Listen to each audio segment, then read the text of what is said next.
Okay, we're going to shift gears now and cover the first of our three Roadshow forgeries. Crew who are not yet in Star Trek timelines, but have great episodes and definitely need to be represented. Stars and Garters, you are up first.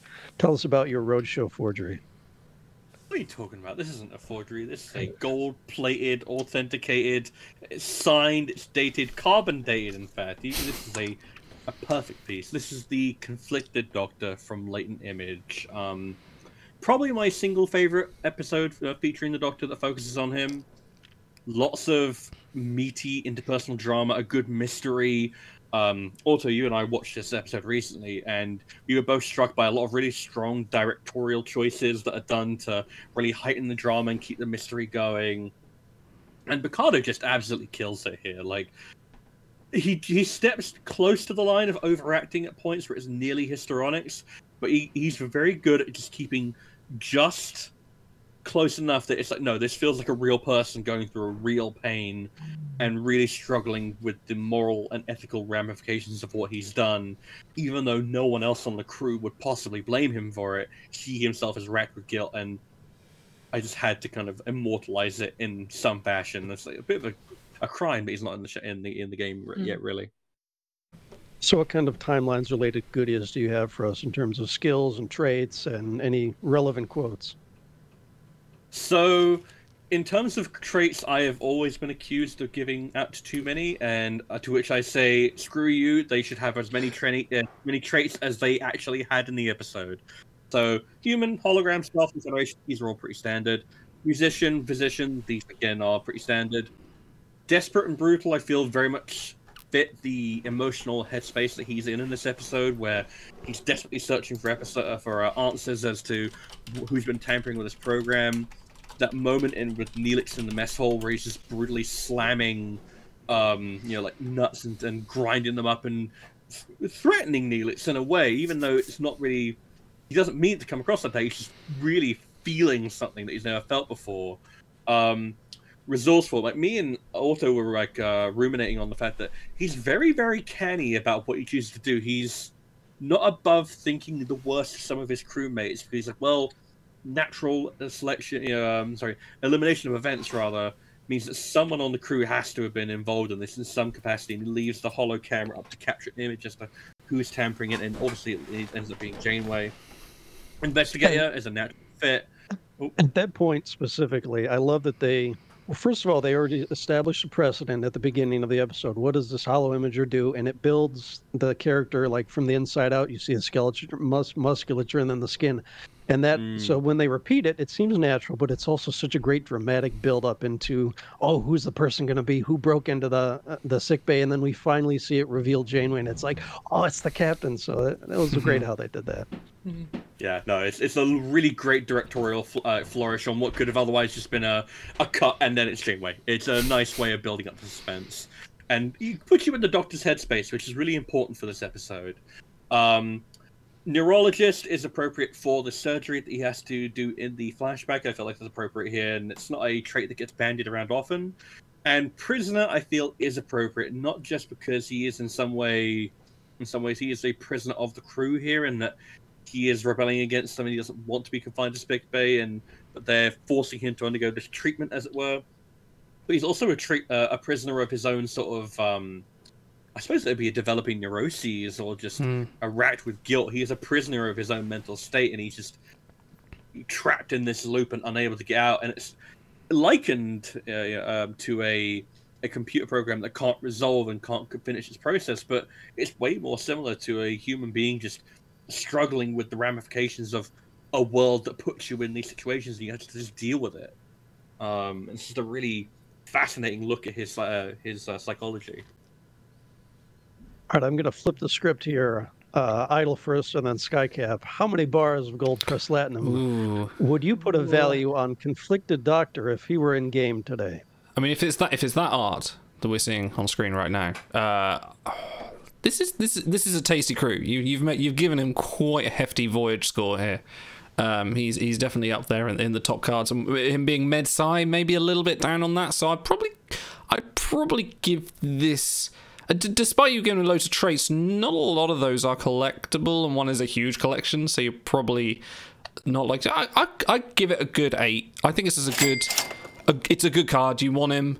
You want this version. You want him more for the voyage score than the traits, but there's definitely a good Voyager there that could be worth having. Sky Kev, what about you? Yeah, I agree about the art. It's phenomenal. You know, just the way that you put those, you know, you got him with those 2 props, those pieces of fruit or whatever. You can immediately place the episode. You can immediately place the scene. Is this a Neelix fusion card? Flawless. Could this be? Could it be? That'd be great.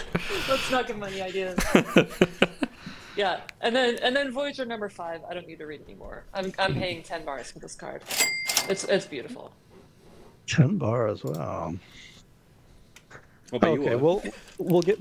no, hey, I'm an impartial party here. We'll get back to more Roadshow forgeries in a minute, but we're going to talk some more Doc with a great episode.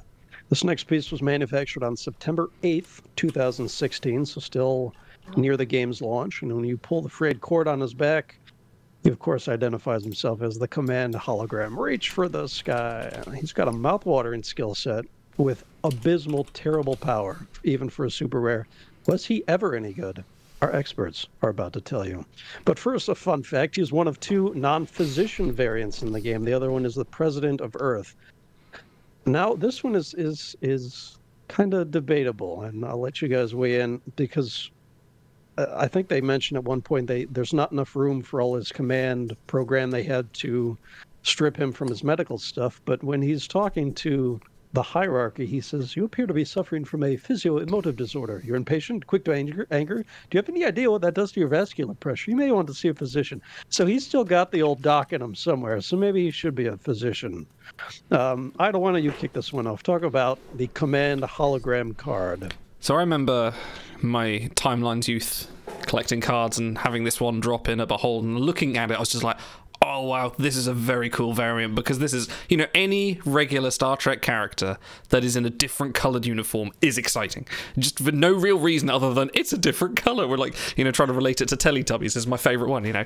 It's just occasionally, you know, and we get, you know, Lieutenant J.G. Picard, you know, he's in a blue uniform, and it's like, oh, it's slightly, that's different, it's exciting. I don't know why. The primary colour part of my brain just gets excited. So I see Doc in a red uniform, but actually the idea of having a command hologram in Voyager was a very smart idea. When everyone's incapacitated, you have this person that cannot be immobilized or taken out in traditional methods, so you program him to take command of the ship where necessary, much like you would the computer, but with a bit of personality. But as I went on playing, I realized that, yeah, he's an absolute trash card. It's such a shame, because the command hologram really should be a top command Voyager in Voyager. You know, it poetic sense to have someone from Voyager be one of the top command stats, but he is a super rare with very little going for him, unfortunately. I think even boosted, he doesn't make 1,000 in any of his scores, which is dire.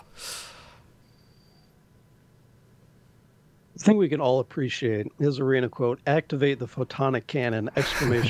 There's no better quote, is there, in the entire episode? It's got to be that. Activating the photonic cannon, sir. Okay, let's jump to the episode, because that's really the key here. From season 6, episode Tinker, Tenor, Dr. Spy. I'm going to wax a bit, so, you know, grab a coffee if you need to. An alien species tries to gather information about Starship Voyager by spying on them, but in doing so, they accidentally tap into Doctor's daydreams and cause him to daydream constantly. This episode was originally called The Secret Life of Neelix. It was supposed to be a Neelix-focused episode where he did something similar to what Doc does in this. Every scene in this episode is a 10 out of 10. Well, maybe. We do get gold uniform Neelix, so that should titillate you, Captain Idol. This has the best open in all of Star Trek. He starts singing La Donna Immobile, and it transforms into this parody version where he's hypo-spraying Tuvok on the butt. All the women are swooning over him. All the men, Kim is sitting there with his mouth agape like there's nothing going on in his head. And the best thing I noticed when I first watched this, I mean, I haven't noticed this. I've seen this episode 1,000 times. When Doc starts explaining, you know, there was the first galaxy was born, and in that galaxy a planet, and on that planet the city of Mantua. And in the front row you see Neelix with his eyes closed and his mouth open, and you can't tell if he's sleeping or if he's so enraptured by Doc's wonderful verbiage that he's like, it's like he's lived in Italy his whole life. Yeah, so that is great. A couple of scenes later, you have Janeway reading out the Doctor's formal complaint about the crew in front of the bridge crew, and they all mock him some more. They introduce the hierarchy, who apparently are called the Overlookers, which I never knew that before, who are a hilarious race. And then the mission briefing scene, where they talk about going down the planet, and Doc is daydreaming that all the women are flirting with him. Seven is texting him on the pad, and B'Elanna's playing footsie, and Captain Janeway comes over and moves his hand onto her butt. And these are all in the first 10 minutes of the episode. This is a damn good episode. Someone interrupt me and tell me how good Tinker Tenor Dr. Spy is, please. It's really, really good. It's just really fun start to finish. Last chance to be a hero, Doctor. Get in there. Like, it's...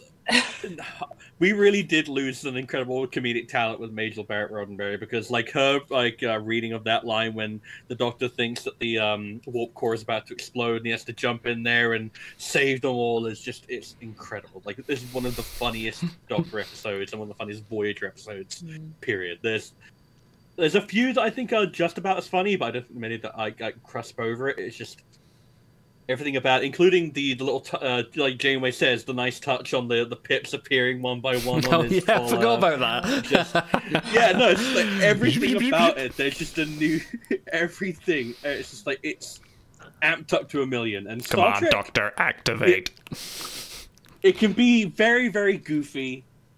It can be very silly, but it rarely gets this silly, and I love it when it does.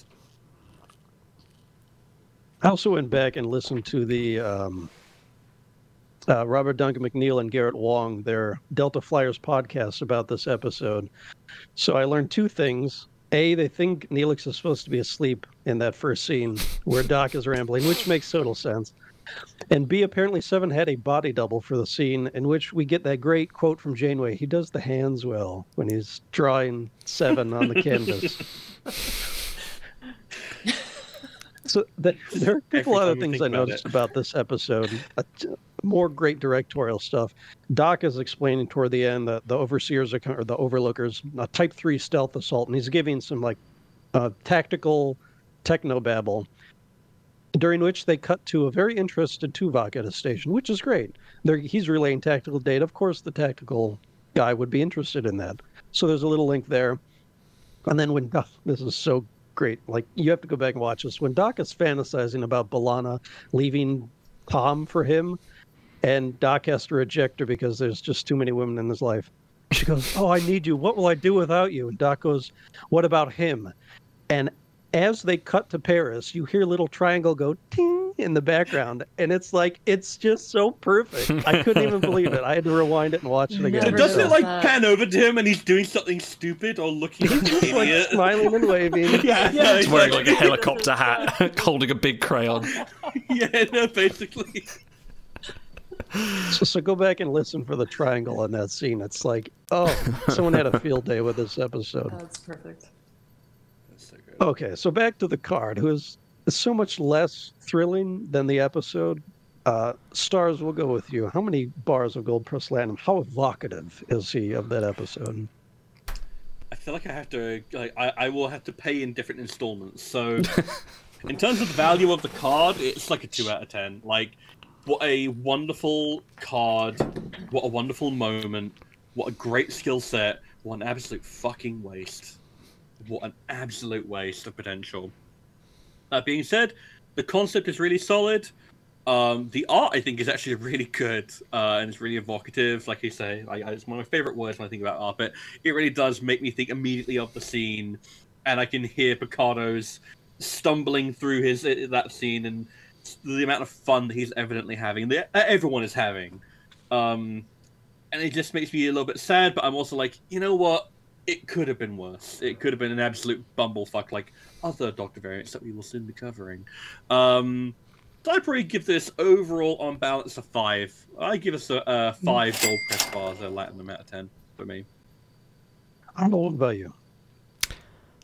I'd go 5 as well. The art's great. The excitement value of getting this card, and why do you play a card collecting game? It's for the art, isn't it? It's for having this card in your freezer to then just waste away for the rest of the game. But yeah, regardless, he is an absolute terrible card. He is some early game command med if you want it, which desperately you will need it at that point. But yeah, other than that, other than the art, is pretty much 4 of those 5 bars of gold press latinum. The last one is for a rare skill set, and that's it. Yeah.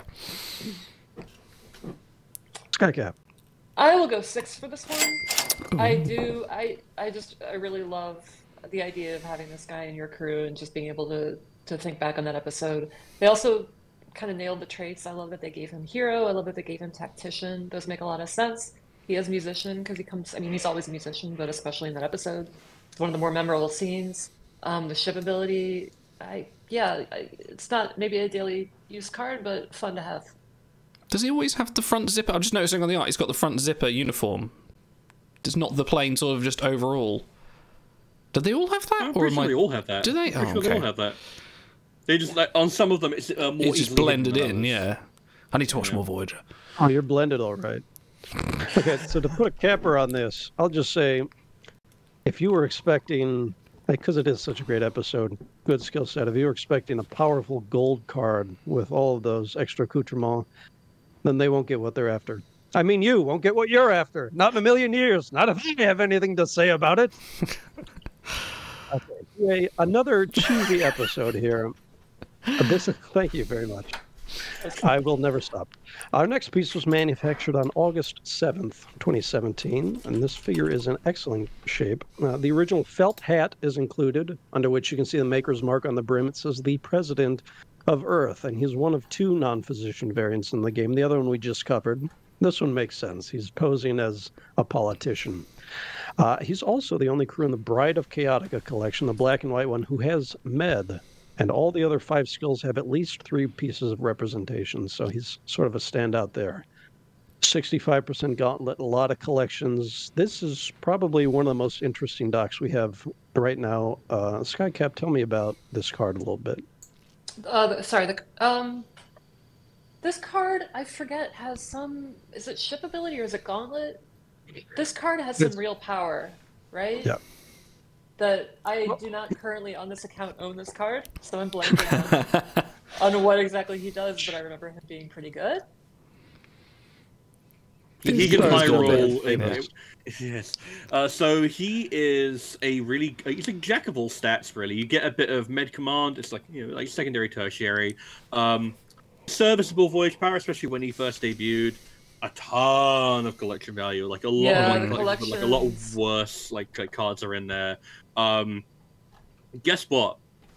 He's from Bride of Chaotica. It's probably my favorite Voyager episode. That alone is just remarkable quality. Gauntlet, he is one of the few purples that's kind of worth keeping around long after you start transitioning to golds. Just man, what a great fucking episode! What a great representation! And it's also a case of this is one of those crew that, for me anyway, I see that art and I go, man, that's why I bothered to play this game at all. That's actually the reason why. The art is really prime. Yeah. Exactly. Yeah. There's something about the black and white. It's all perfect. the black and white cards are amazing, and the fact that it's such an old card and you wouldn't know it. Perfect. So I did go back and check all of the Bride of Chaotica black and white cards. They also skip the orange and blue shading on them, so they are totally black and white, which makes them stand out even more than all the other cards with the shading. Let's go ahead and jump to the episode since it stars in Gardo's favor. This is a season 5 episode entitled Bride of Chaotica! ! That is the official title. A pair of photonic life forms stumble across Voyager's holodeck, and the evil baddies from Tom Paris's Captain Proton holoprogram ignite a photonic war with them, and Doc must help save the day. In reading through the reception to this got rave reviews from everyone involved in terms of working on the episode and the shooting and the black and white, the whole gestalt, and they had a lot of fun with it.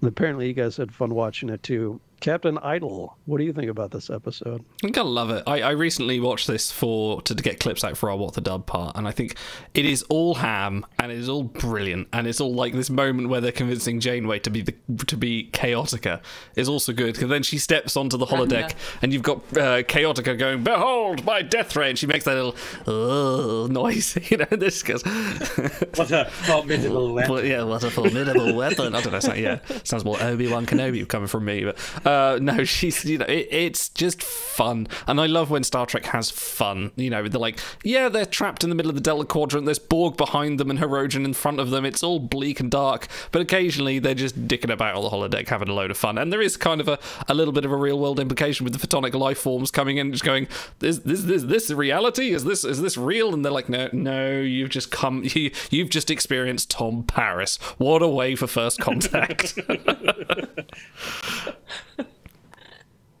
So there's something I love about this episode, and it's that while the majority of the focus of the episode is on this wonderful bit of 50s like Pulp Fiction, 30s inspired cheese, they actually do a fairly fun job with the photonic aliens. They aren't sketched out in a ton of depth, but the way that they act when they're on the holodeck and when they're interacting with the normal people, it reminds me of one of my favorite scenes from Little Shop of Horrors, which is there's this bit where a guy comes into the botanist, like the plant shop where the kind of the majority of the action takes place. And he's like, "What an interesting plant you have there. Where did you get it?" And he's this fucking weirdo. He just makes no sense in the greater context of the entire movie.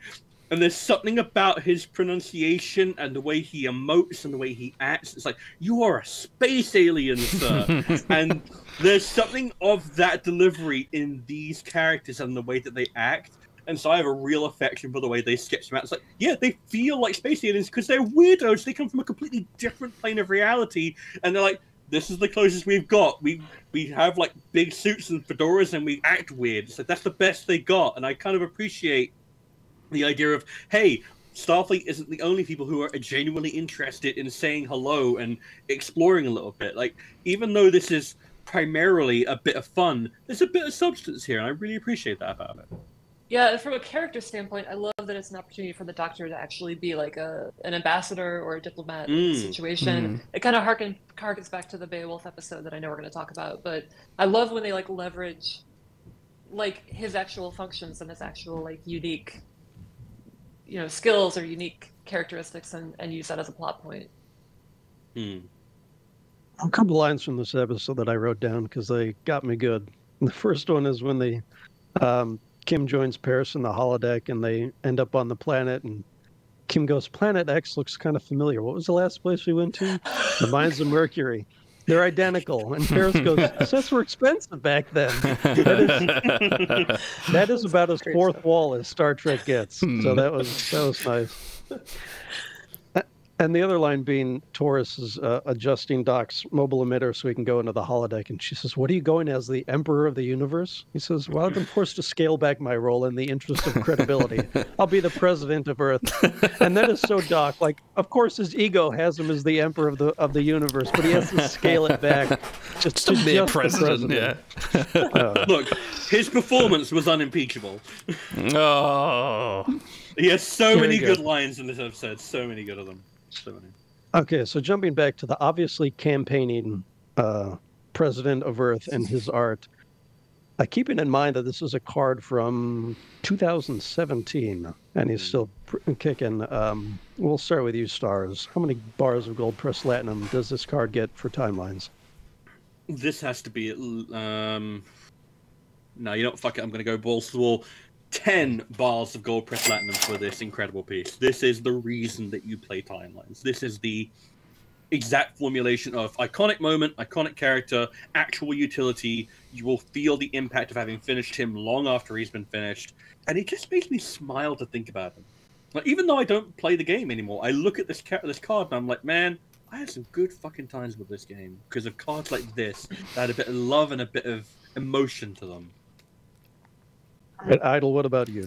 So there are, you know, what makes a good card and what makes them stand out above the rest, and it's all those little extra points of detail they put on. You know, the little shaving of truffle on the end, the bit of Parmesan cheese they just spread on the end, the tiny flake of salt that just tingles your palate and it makes you go, that was something special. And this, you know, combined with his gauntlet set, with his traits, with his art, with the general theming with the rest of the collection, 10 bars of gold press line. Absolutely agree. Like, tier 1 in my heart. Like, this is a card to, well, in terms of Doctor variants, this is probably one of the definitive ones. Definitely 10 out of 10. We're gonna have nowhere to go but down after this. You guys are kind of Peak too soon. All right, Skycat. Yeah, I got to agree. This is a 10 out of 10 card. I think they nailed the skill order. I love that he's a dip primary doctor. It really, really makes sense for what he's doing in this episode. He's a powerful card. He's got amazing art. I love his ship ability. It's Hail to the Chief. It just like plays into his like ego so well. And he's got the Chaotica collection. You got to get that avatar. 10 out of 10.